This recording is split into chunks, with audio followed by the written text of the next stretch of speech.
قرآن مجید اللہ تعالیٰ کی وہ مقدس کتاب ہے جس کی حفاظت کا ذمہ پروردگار عالم نے اپنے ذمے لیا۔ آج اگر مسلمانوں کو دیکھا جائے تو قرآن سے اتنے دور ہیں، اتنے زیادہ دور کہ 100 میں سے 95% مسلمان قرآن کو کھول کر پڑھتے ہی نہیں،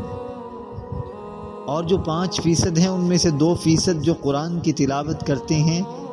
وہ قرآن کو پڑھتے تو ہیں لیکن قرآن کو سمجھتے نہیں، قرآن ہم سے کس چیز کا مطالبہ کرتا ہے۔ اور جو سمجھنے والے 3% باقی علماء ہیں، طلباء ہیں، وہ قرآن مجید کو سمجھتے تو ہیں لیکن قرآن مجید کے اصل مقاصد تک رسائی حاصل نہیں کر پاتے۔ تو آج امت قرآن کو چھوڑ چکی ہے، قرآن سے دور ہو چکی ہے۔ نبی کریم صلی اللہ علیہ وسلم نے ارشاد فرمایا، جس کا مفہوم یہ ہے کہ قرب قیامت اے صحابہ تمہارے اوپر ایک ایسا زمانہ آنے والا ہے جس زمانے کے اندر فتنے ہواؤں کے اندر سفر کریں گے، اور وہ ہوا جس انسان کے اندر سے گزرے گی اس کے ایمان کو چھین کر لے جائے گی، اور یہی وہ زمانہ ہوگا کہ رات کو سونے والا انسان حالت ایمان کے اندر سوئے گا اور جب صبح کو اٹھے گا تو حالت کفر میں صبح کرے گا۔ صحابہ میں سے سیدنا علی رضی اللہ تعالیٰ عنہ نے عرض کی، یا رسول اللہ صلی اللہ علیہ وسلم پھر اس سے بچاؤ کا راستہ کیا ہوگا؟ ہم کیسے ان فتنوں سے بچیں گے یا رسول اللہ صلی اللہ علیہ وسلم؟ تو نبی کریم صلی اللہ علیہ وسلم نے ارشاد فرمایا کہ علی، کتاب اللہ کی کتاب کو مضبوطی سے تھام لینا، یہ تمہیں تمام فتنوں سے بچاؤ کا واحد ذریعہ دکھلائے گا۔ ہدایت کا راستہ قرآن دکھاتا ہے۔ اور یاد رکھیے گا قیامت کے دن پیغمبر صلی اللہ علیہ وسلم اللہ تعالیٰ سے امت کے خلاف یہ شکایت نہیں کریں گے کہ یا اللہ میری امت میرے جانے کے بعد شراب نوشی کے اندر مبتلا ہو۔ پیغمبر علیہ الصلاۃ والسلام اللہ تعالیٰ سے امت کے خلاف یہ شکایت نہیں کریں گے کہ اللہ میرے دنیا سے پردہ فرمانے کے بعد میری قوم سود خوری کے اندر مبتلا ہو، زناکاری کے اندر مشغول ہو گئی، جھوٹ بولنے کے اندر مبتلا ہو گئی، لیکن اللہ کا قرآن فرماتا ہے کہ بروز قیامت نبی کریم صلی اللہ علیہ وسلم اللہ تعالیٰ کے حضور یہ شکایت کریں گے امت کے خلاف، قال الرسول یا رب ان قوم اتخذوا هذا القرآن مہجورا، اے میرے رب یہ میری قوم ہے کہ اس میری قوم نے تیرے قرآن کو چھوڑ دیا تھا۔ آج قرآن کو چھوڑنے کا اثر کیا ہوا، نتیجہ کیا ہوا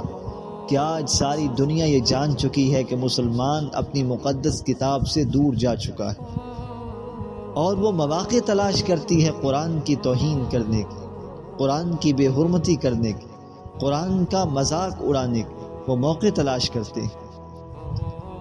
اور امام رازی رحمۃ اللہ علیہ فرمایا کرتے تھے کہ پرانے زمانے کے اندر جب چور کسی مکان کے اندر جا کر چوری کرنے کا ارادہ کرتے تھے تو اس مکان کو رات کے وقت تاک لگاتے تھے،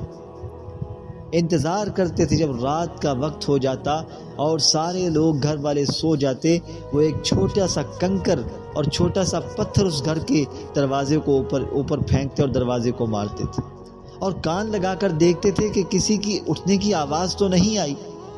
گھر والوں میں سے کوئی اٹھ کر چلا پھرا تو نہیں ہے، اس کے قدموں کی چاپ تو سنائی نہیں دی۔ اگر سنائی نہ دیتی وہ اس سے تھوڑا سا بڑا پتھر پھینکتے اور کان لگا کر سنتے کہ اب کوئی گھروں میں سے اٹھو تو نہیں،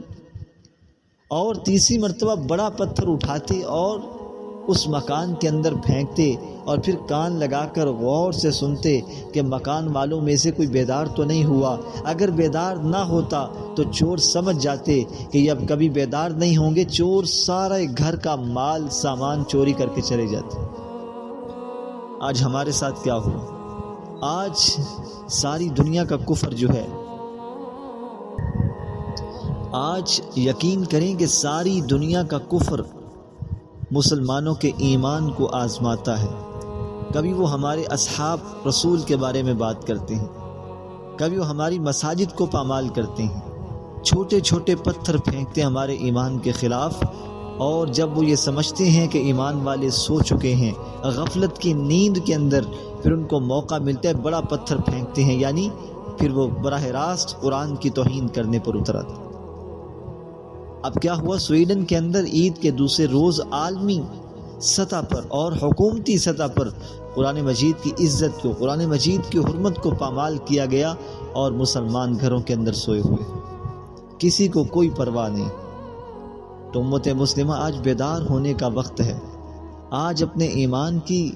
گواہی دینے کا وقت ہے کہ آج بھی اسلام زندہ ہے اور مسلمان آج بھی کائنات کے اندر زندہ ہیں، وگرنہ بروز قیامت قرآن مجید کے ہاتھ ہوں گے اور ہم مسلمانوں کے گریبان ہوں گے، اور قرآن یہ اللہ سے التجا کرے گا، پروردگار کیا میں تمہاری کتاب نہیں تھا؟ کیا میں تمہارا اپنا کلام نہیں تھا؟ کیا میری عزت نہیں تھی؟ کیا میرا مقام نہیں تھا؟ ان لوگوں نے میری عزت کا خیال نہیں کیا، ان لوگوں نے میرے مقام کو نہیں سمجھا، ان کے سامنے میری حرمت کو پامال کیا گیا۔ تو مسلمانوں ہم کیا جواب دیں؟ آج وقت ہے اپنے آنکھوں کو بیدار کریں، اپنے دل کی آنکھوں کو، اپنے ضمیر کو بیدار کرنے کا وقت ہے۔ اللہ سے